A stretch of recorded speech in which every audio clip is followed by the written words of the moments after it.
Welcome to my channel, guys.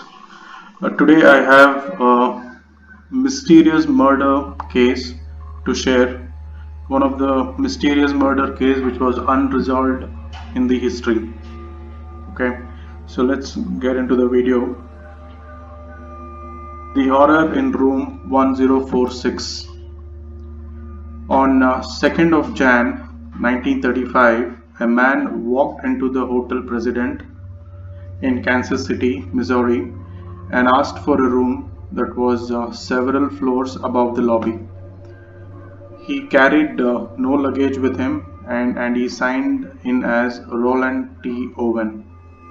So that was the name he gave in the hotel, stating he was from Los Angeles and he paid for a 1 day's stay in a small bills.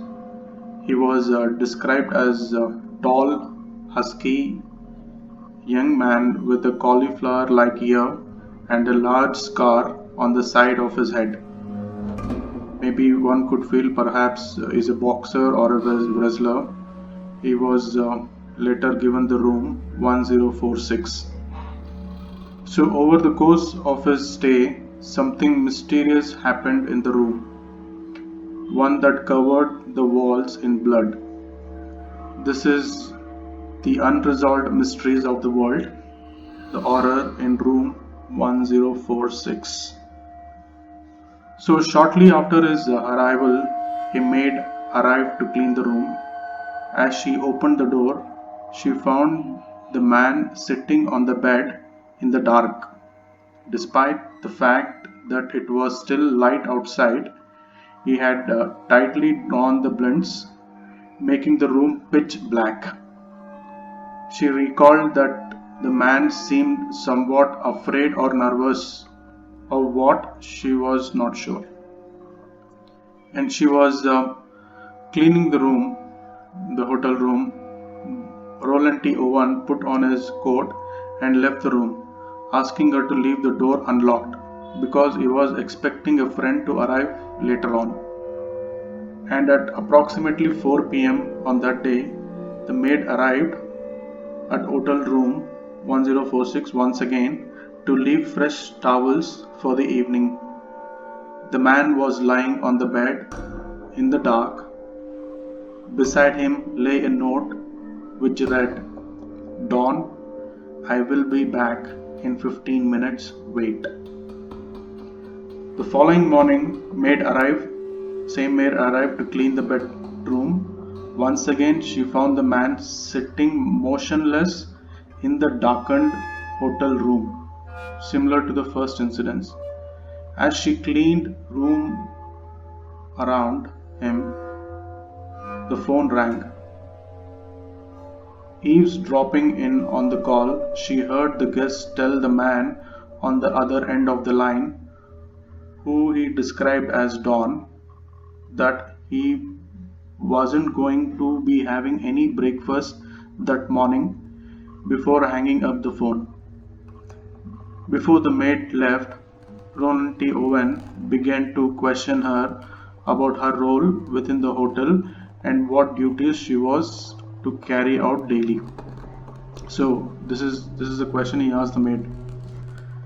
When she returned later on the afternoon with some fresh towels, an unidentified male grunted that they didn't needed any when she knocked on the door. So there was somebody inside and they grunted that they don't want it.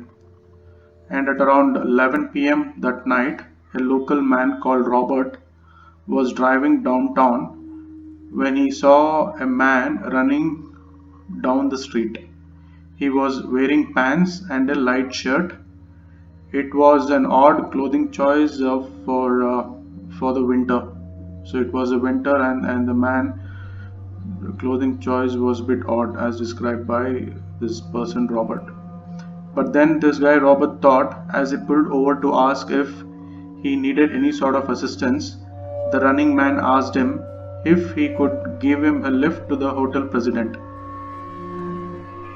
Robert informed him that he wasn't a taxi driver to do that but could give him a lift nevertheless. So he agreed to give him the lift. It was much too cold for him to be wandering about in such inappropriate clothing for the weather. As the man climbed into the car, Robert couldn't help but notice that the oddly dressed man had a large bleeding wound on his arm and looked to be in bad shape, as if he had been in some sort of physical alteration. So this man with the wound is later identified as Roland, the man in the Hotel 1046. As the duo drove, Robert told police that he heard his passenger mutter, "I'll kill that tomorrow." Not sure what. Later on in the night, after this odd meeting, a guest reported hearing several voices coming from within the room 1046. So this is back in the hotel later in the night. So there were several noises coming from room 1046, including a woman's voice from the room. She later told police that it sounded as if a violent scuffle was happening and that she considered complaining to hotel management but decided against it. Another guest later told police that at approximately 2 a.m. that night, they too heard some sort of altercation coming from the room 1046, following which they heard a bizarre gurgling like sound coming from the room.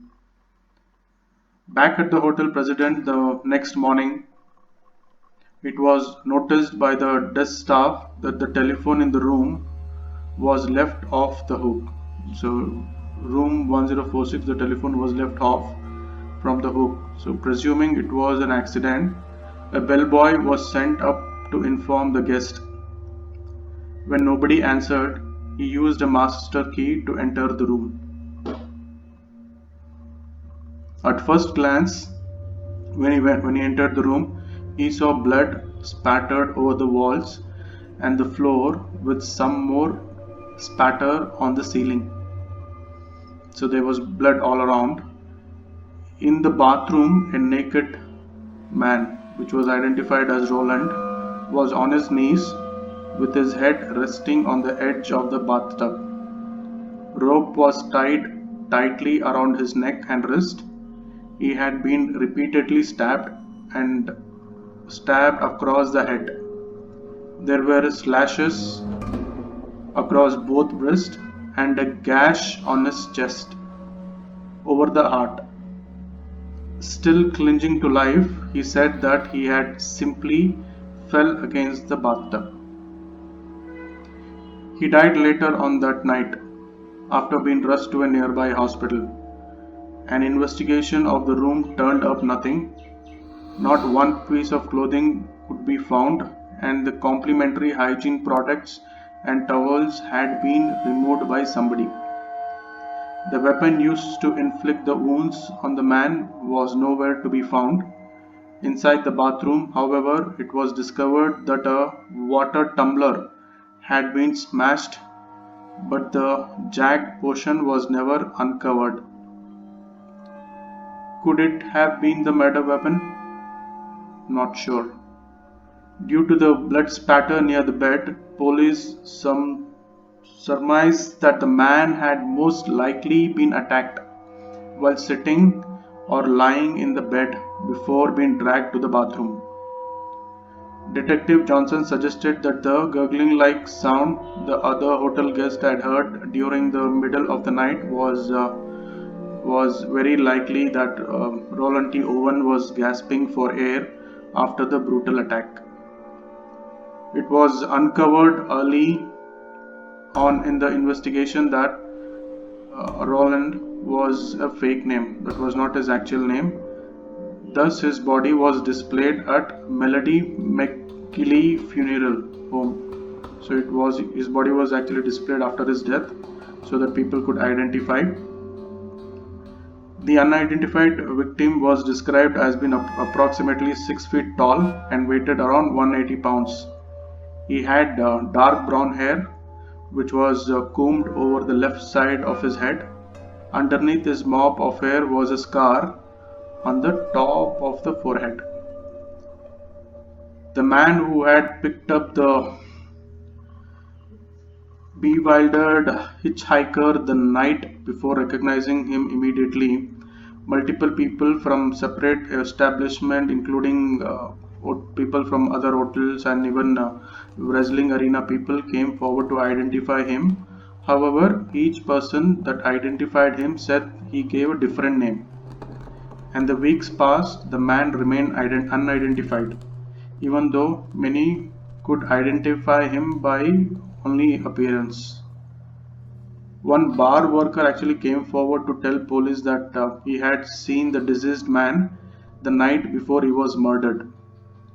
He was in the company of two women, he contended. He was intended to be buried in the city's cemetery for the unidentified, but when local caught wind of this, police received an anonymous letter from somebody who asked them to hold the burial off until they could be able to forward a hefty amount for a deceased burial and funeral. So somebody wanted to pay some money for it. Maybe the person related to this Roland, not sure. Days later, the money came in and he was buried in the Memorial Park Cemetery. A local florist also received anonymous donation for his flowers to be sent to the funeral, and that was signed off with somebody as Love Forever, Louis. Other than a couple of investigators working on the case, nobody attended the funeral. The case remained very cold and his identity unknown till 1936, when somebody by name Eleanor Ogletree read about the murder in the American Weekly magazine. She believed the description of the man sounded like her brother, 17-year-old Artemus Ogletree, who they hadn't seen since 1934 when he set off to California. The family has assumed he was okay because in spring of 1935, months after Roland died, they received several typewriting letters from Artemus. So somebody was sending letters to his family while he was already dead, claiming he was sailing to Europe. The family were initially suspicious of these letters because Ronald or Artemus couldn't type. A few months after receiving these letters, they received a phone call from a man who told them that Roland or this person Artemus had saved his life in Egypt, and that he has happily married to a woman he had met during his travel. The caller told the family that Ronald couldn't be sending any more letters because he had lost his thumb during the bar fight. The caller's sound rushed and irrational, the family said. The family sent a photograph of Artemus to the Kansas City police, who confirmed their greatest fear that it was Artemus. They unfortunately confirmed, while Mrs. Ogletree had been receiving these mysterious letters and phone calls, Artemus was already dead. While at least he was finally identified, the identification led to even more questions. Why had he used so many fake names? Who was the woman in the room? Who was Dawn? What happened to him the evening he was picked up by the driver? Who picked or paid for his funeral? Who is Louis? Who sent the letters to the family after his death? And unfortunately, who killed Ronald or Artemus, and why? So this was the case I wanted to share. A mysterious, unresolved murder mysteries in the world. So thank you guys. The video is a bit long, but I think this was worth sharing.